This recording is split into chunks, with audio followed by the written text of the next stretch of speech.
नमस्कार। आज का मेरा टॉपिक है nature of education in childhood, बाल्यावस्था में शिक्षा का स्वरूप। यह BEd semester 1 paper 1 childhood and growing up से लिया गया है। इसके पिछले के वीडियो में हम लोगों ने बाल्यावस्था के परिभाषाओं और उसके जो विशेषताएं हैं उनके बारे में चर्चा की थी। आज हम लोग बाल्यावस्था में शिक्षा का स्वरूप किस प्रकार होना चाहिए शिशु का, उसके बारे में बात करेंगे। तो आइए शुरू करते हैं।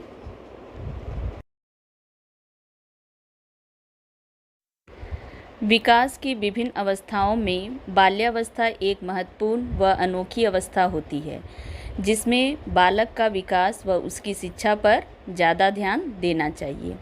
इस अवस्था में बालक विद्यालय में जाने लगता है और उसे बहुत सारे नवीन अनुभव प्राप्त होते हैं। औपचारिक तथा अनौपचारिक शैक्षिक प्रक्रिया के मध्य उसका विकास होता है। बाल्यावस्था शैक्षिक दृष्टि से बालक के निर्माण की अवस्था होती है।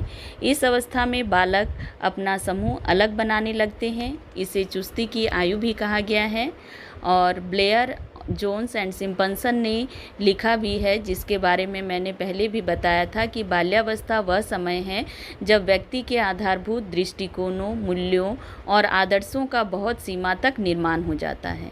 Childhood is the time when the individual's basic outlook, values and ideas are to be a great extent shaped। जिस निर्माण की ऊपर संकेत किया गया है उसका उत्तरदायित्व जो होता है वह बालक के शिक्षक, माता पिता और समाज पर होता है। अतः उसकी शिक्षा का स्वरूप निश्चित करते समय हमें निम्नलिखित बातों का ध्यान रखना चाहिए।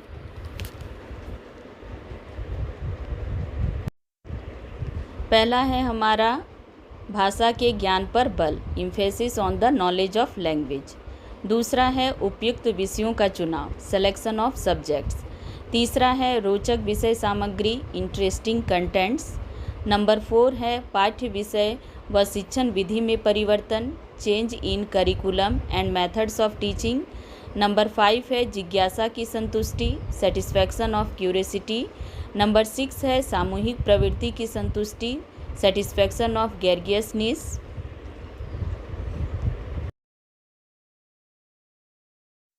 नंबर 7 है रचनात्मक कार्यों की व्यवस्था, arrangement of creative work. Number 8 है पाठ्यक्रम सहगामी क्रियाओं की व्यवस्था, अरेंजमेंट ऑफ को करिकुलर एक्टिविटीज़। नंबर 9 पर्यटन व स्काउटिंग की व्यवस्था, arrangement of excursion and scouting. Number 10 संचय प्रवृत्ति को प्रोत्साहन, एक्विजिटिवनेस। नंबर 11 है संवेगों के प्रदर्शन का अवसर, opportunity for exposition of emotions.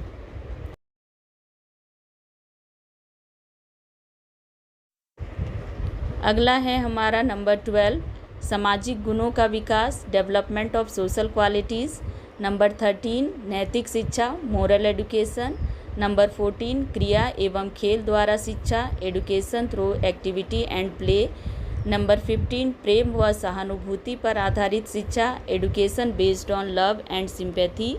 Number 16 शारीरिक विकास, फिजिकल डेवलपमेंट। नंबर 17 बौद्धिक विकास, मेंटल डेवलपमेंट। तो आइए अब हम लोग एक एक करके इन सबों को विस्तार पूर्वक देखते हैं।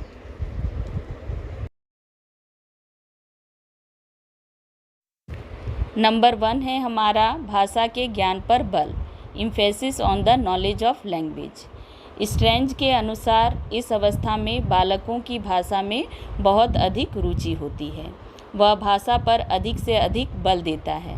वह विभिन्न शब्दों का प्रयोग करता है। वह उन शब्दों के अर्थ भी ज्ञात करता है। अतः अध्यापक को विभिन्न भाषाओं के विकास पर बल देना चाहिए।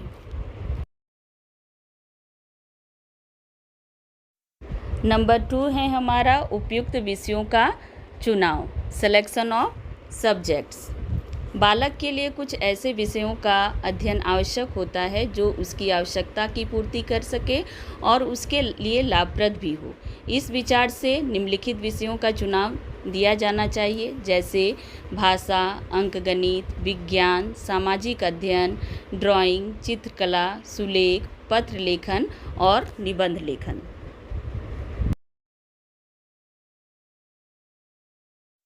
नेक्स्ट पॉइंट जो हमारा है वह है रोचक विषय सामग्री, इंटरेस्टिंग कंटेंट्स। बालकों की रुचियों में विभिन्नता भी होती है और परिवर्तनशीलता भी होती है, अतः उसकी पुस्तकों की विषय सामग्री में रोचकता और विभिन्नता होनी चाहिए। और इस दृष्टिकोण से विषय सामग्री में का जो संबंध है उसमें जो है बहुत सारी चीज़ों का समावेश होना चाहिए, जैसे पशु के बारे में कोई हास्य चीज़ें, कोई नाटक, कोई वार्तालाप, वीर पुरुष के बारे में, कोई साहसिक कार्य के बारे में, कोई आश्चर्यजनक बातें। अगर इन चीज़ों का समावेश विषय सामग्री के अंतर्गत होता है तो बालक जो होते हैं बहुत बहुत इसमें रुचि लेते हैं और उसे जानने की कोशिश करते हैं और उसे उस विषय के प्रति जो होती है इंटरेस्ट भी बढ़ता है।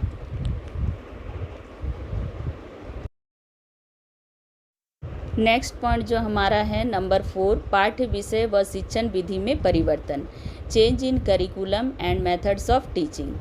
इस अवस्था में बालक की रुचियों में निरंतर परिवर्तन होता रहता है, जैसा कि पहले भी मैंने बताया। अतः पाठ्य विषय और शिक्षण विधि में उसकी रुचियों के अनुसार परिवर्तन किया जाना आवश्यक है। ऐसा नहीं करने से उसमें शिक्षण के प्रति कोई आकर्षण नहीं रह जाता, फलस्वरूप उसकी जो मानसिक प्रगति है रुक जाती है। इसलिए इन चीज़ों में निरंतर परिवर्तन की आवश्यकता है। नेक्स्ट है हमारा नंबर 5, जिज्ञासा की संतुष्टि, सेटिस्फैक्शन ऑफ क्यूरियोसिटी। इस अवस्था में बालक की जो जिज्ञासा होती है बहुत अधिक प्रबल होती है, अतः माता पिता व अध्यापकों को चाहिए कि शिक्षा का स्वरूप ऐसा हो कि बालकों की जिज्ञासा शांत हो सके। नेक्स्ट है नंबर 6, सामूहिक प्रवृत्ति की संतुष्टि, सेटिस्फैक्शन ऑफ ग्रेगियसनेस। बालक में समूह में रहने की प्रबल प्रवृत्ति होती है, वह अन्य बालकों से मिलना जुलना, उनके साथ कार्य करना, खेलना बहुत पसंद करता है। उसे इन सब बातों का अवसर देने के लिए विद्यालय में सामूहिक कार्यों और सामूहिक खेलों का उचित आयोजन किया जाना चाहिए।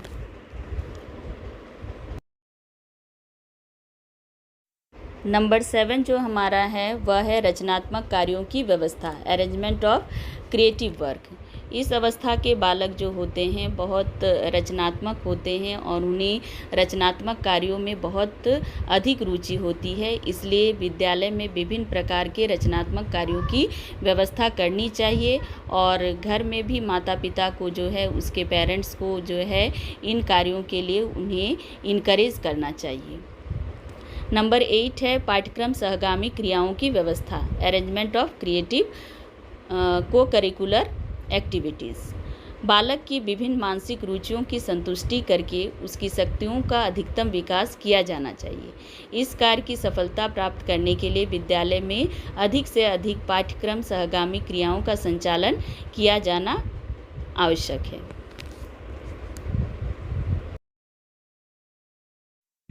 नेक्स्ट पॉइंट हमारा है पर्यटन व स्काउटिंग की व्यवस्था, arrangement of excursion and scouting.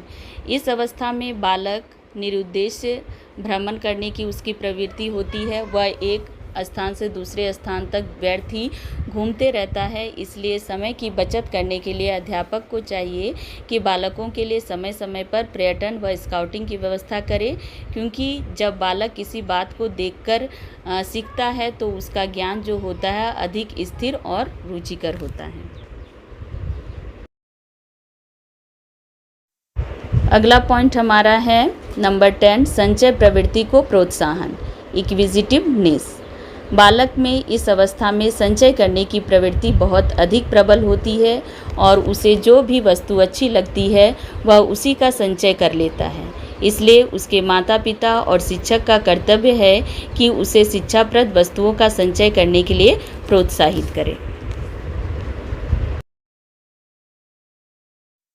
अगला पॉइंट हमारा जो है वह है नंबर 11, संवेगों के प्रदर्शन का अवसर, opportunity to expositions of emotion.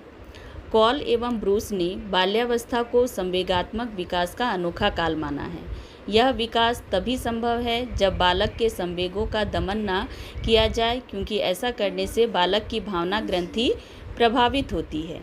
अतः बालकों को सामाजिक स्वीकृति प्राप्त अपने संवेगों का दमन करने के बजाय तृप्त करने में सहायता दी जानी चाहिए, क्योंकि संवेगात्मक भावना और प्रदर्शन उनके संपूर्ण जीवन का आधार होता है।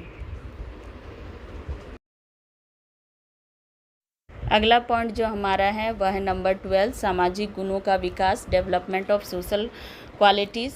किलपेट्रिक ने बाल्यावस्था को प्रतिद्वंदात्मक समाजीकरण का काल माना है, कॉम्पिटिटिव सोशलाइजेशन।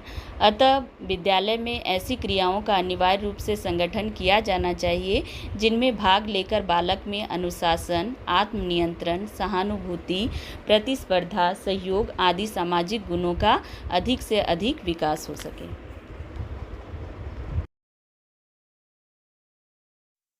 नेक्स्ट है हमारा नंबर 13, नैतिक शिक्षा, मोरल एडुकेशन। लगभग 8 वर्ष का बालक अपने नैतिक मूल्यों का निर्माण और समाज के नैतिक नियमों में विश्वास करने लगता है। उसे इन मूल्यों का उचित निर्माण और इन नियमों में विश्वास रखने के लिए नियमित रूप से नैतिक शिक्षा दी जानी चाहिए। कॉलसैनिक का मत है कि बालक को आनंद प्रदान करने वाली सरल कहानियों द्वारा नैतिक शिक्षा दी जानी चाहिए। नंबर 14 है क्रिया एवं खेल द्वारा शिक्षा, education through activity and play. सभी शिक्षा शास्त्री बालक की स्वाभाविक क्रियाशीलता एवं खेल प्रवृत्ति में विश्वास करते हैं। अतः उसकी शिक्षा का स्वरूप ऐसा होना चाहिए जिससे वह स्वयं क्रिया और खेल द्वारा ज्ञान का अर्जन कर सके। अगर वह स्वयं क्रिया करता है या खेल खेल के द्वारा वह बहुत चीज़ों को सीखता है तो उसे बहुत रुचिकर भी लगता है और वह उसके मस्तिष्क में अधिक से अधिक दिनों तक रहता है। नेक्स्ट है हमारा नंबर 15, प्रेम व सहानुभूति पर आधारित शिक्षा, education based on love and sympathy. बालक जो होता है वह कठोर अनुशासन पसंद नहीं करता। उसे शारीरिक दंड, बल प्रयोग, डांट डपट पसंद नहीं आता। वह उससे घृणा करता है। वह किसी के उद्देश्य को नहीं सुनना चाहता। वह धमकियों की भी चिंता नहीं करता है। अतः उसकी शिक्षा में इनमें से किसी पर आधारित न होकर प्रेम और सहानुभूति पर आधारित होनी चाहिए उसकी शिक्षा, ताकि वह शिक्षा को सही तरह से ग्रहण कर सके।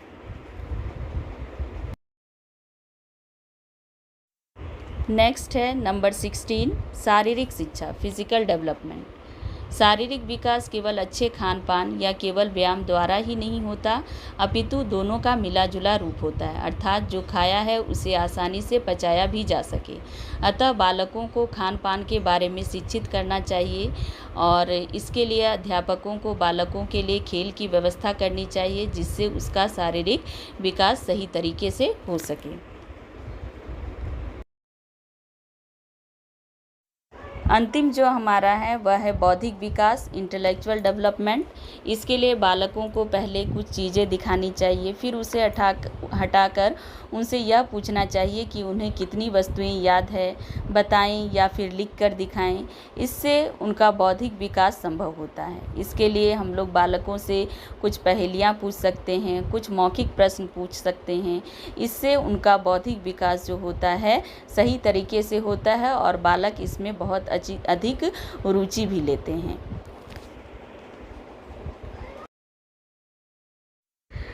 अतः हम कह सकते हैं कि बाल्यावस्था में बालक जिन व्यक्तिक, सामाजिक और शिक्षा संबंधी आदतों एवं व्यवहारों के प्रतिमानों का निर्माण कर लेता है, उनको रूपांतरित करना बहुत कठिन हो जाता है।